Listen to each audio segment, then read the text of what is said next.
آقا سلام به همه خفنای یوتیوب. امروز یه ویدیو گذاشتم. واسه چی گذاشتم؟ بهت یاد دادم چجوری گوشی رو تبدیل به کنسول ایکس باکس کنی.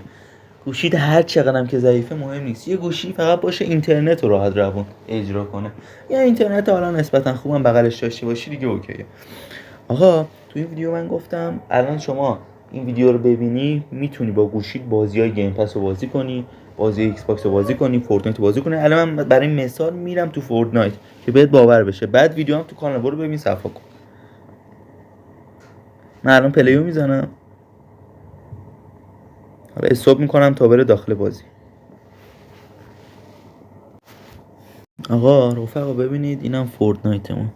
فقط فول اسکرین نیست الان دیگه. شما مثلا ببین الان میام تو آیتم شاپ، آیتم شاپش خیلی روون همه چیو میاره، همه چیش اوکیه. فقط برای فول اسکرین کردنش هم میای اینجا یه اینو میزنی، میای تو این بخش